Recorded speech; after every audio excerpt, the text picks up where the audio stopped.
I don't know about you guys, but I spend a considerable amount of time in my garden fighting off pests. It's such a bummer when you put out all these beautiful plants and the next thing you know, all your flowers have been eaten or there's big holes in your leaves.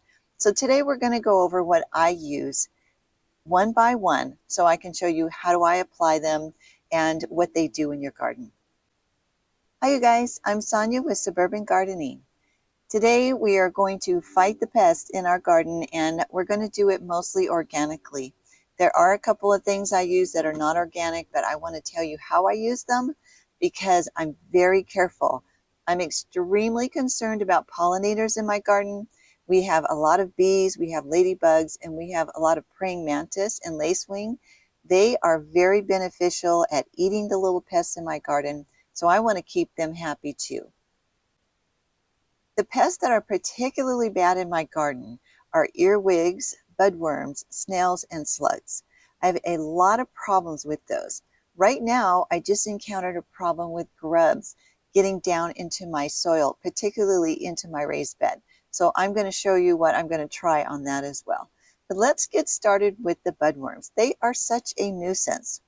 What I use for the budworms, it's called BT, and it's not organic. But the nice thing about the BT is when you spray it on your flowers, it's not going to kill the bees or the praying mantis or any of the beneficials. What it does is it just takes care of the little worms that are in there eating your flowers. When I make it in a big container like this. This is a sprayer and it holds just about a gallon. So I make it in a big one like this because I spray this at least once a week when they're really heavy or twice a month if I'm not having too much trouble with them. But this is all season long. This is not a one application situation. So you'll be spraying the BT on particularly petunias, geraniums, and gerbena daisies. They love those in my garden. And I've noticed that they spread out a little bit on other things too. I'll go through in a minute and I'll show you the application and how to mix this. This right here is called copper fungicide. Now I have a lot of trouble with powdery mildew. And this one does powdery mildew, downy mildew, and black spot. I also have a lot of trouble with black spot. I spray this all year long in my garden because the powdery mildew is just so difficult to keep under control. I also mix that in a big container. Now I have containers for each one of these that are particular to the insecticide I'm using. I don't switch them. I wanted to talk to you about neem oil. I don't use neem oil very often, and I know a lot of people love it. So if you use it, that's great. But it does kill pollinators. And so what happens with the neem oil, it's oily and it covers like the eggs and the bugs and it suffocates them, which I'm not opposed to. I just don't want it to get on my pollinators. So it's really a desperate situation when I pull the neem oil out. Now I've got this ficus tree right behind me covered in whitefly. I've been battling it for a year. I might have to pull out the neem oil and that might not even work. So I'm just going to keep trying. So the neem oil, you'll just have to make a decision on that one on your own. This right here is the Rose X 3-in-1, and I absolutely love this. It gets rid of aphids, whitefly, black spot, and powdery mildew. That's why it's a 3-in-1. I might switch over to start using this more often instead of having so many of these that I have to do different applications for. One thing about aphids, I don't find them as much of a problem, even though there are quite a few of them in my garden. Now I have little wrens and they come through and they peck at all the little aphids, but they never get them all. So what I do is I just wear my gloves out in the garden and I squish them and then I blast them off with the hose. That's the most organic way I can think to get rid of them. So that might be something you think about instead of having to put a spray out there. The other thing that I use, and I don't believe this one's organic either, and that's the bug and slug. Now, this is pelletized, and you sprinkle it on your soil, and it really takes care of the problem. Don't put very much. You don't want to pack it down in there. Just a couple little pellets every few inches, honestly, will do the job on that one. This one I use several times a year, and because it's March, everything's starting to wake up and all of the bugs are coming out. So I'll be putting that one out today too. So the one thing that we do use in the garden, because we have earwig issues, we get this from the Home Depot and it's not organic. I'm very, very careful when I spray, and so is my husband, that we only spray it in the cracks and right along the bottom of the house.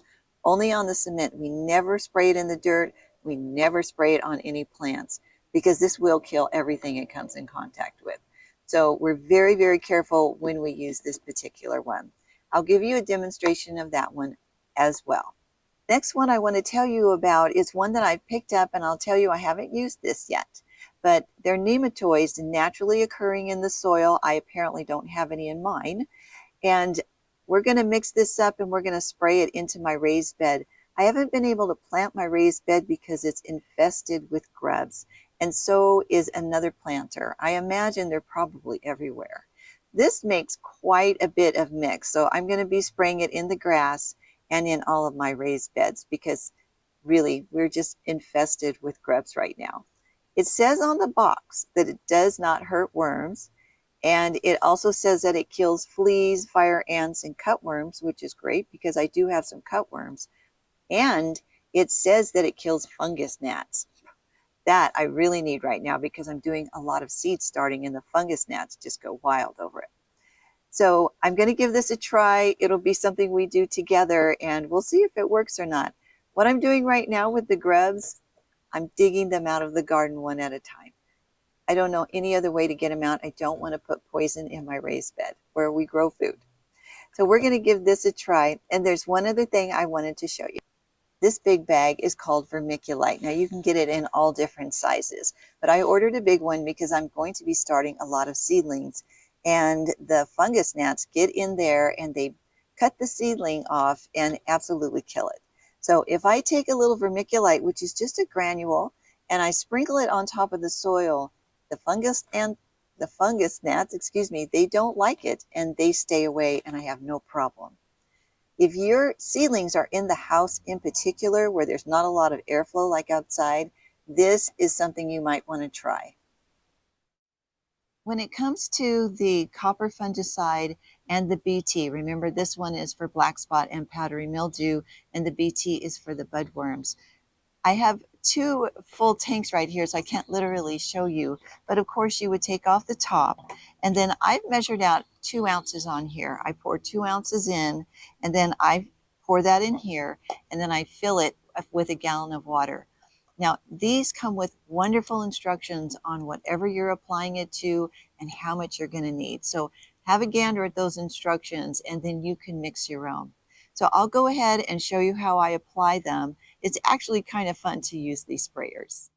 This is one of the most beautiful pots. We just planted these up. I did a video on them if you want to check it out.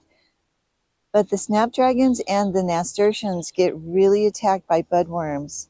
So I'm just going to go ahead and give them a spray.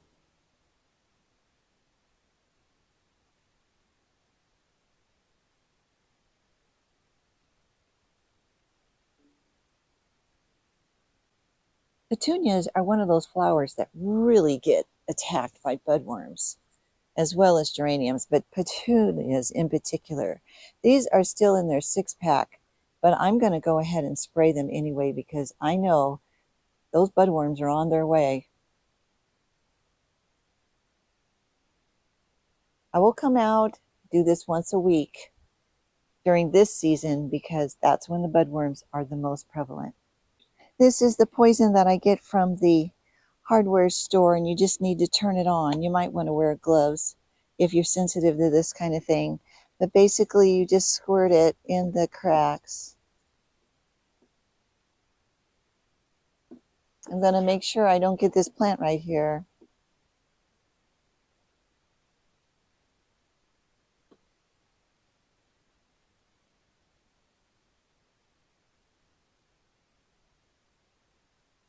That's pretty much. I will go around the whole house and around all of the patio, and that will really help keep the earwigs down. If you guys have just put out a bunch of plants, like I have, and you know that you get fungus gnats, the best thing that I found works is to take some of this vermiculite and just sprinkle it on top of the soil. Now, it does make it a little bit funny to see if they're staying watered or not, but I always missed my seedlings anyways.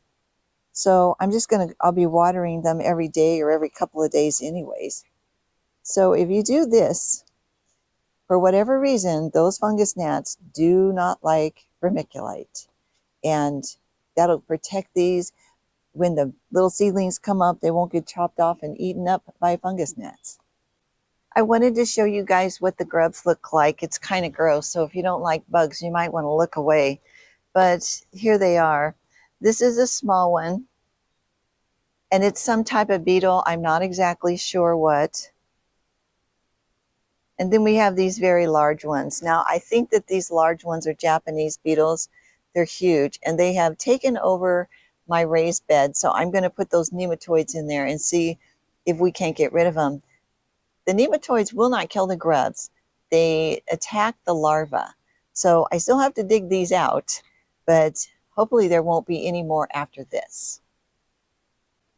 When it comes to the nematoids, I've never done this before, but the instructions are really pretty clear. I'm supposed to have 3 gallons of water, which I don't, and they said that's okay. And I'm supposed to take the contents of this and pour it into this and then soak it for about an hour to 90 minutes.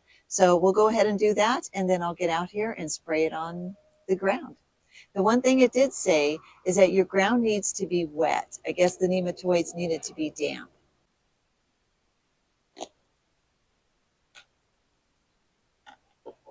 Kind of interesting looking. I guess they're all living down in there.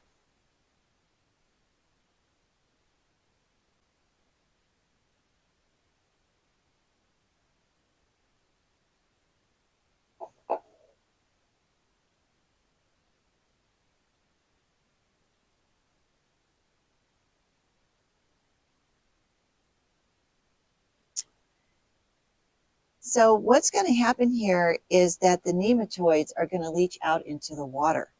And then I'm going to pour this water into my Hudson sprayer, and I'm going to spray these nematoids out onto the lawn, out into my garden bed, particularly into my raised bed.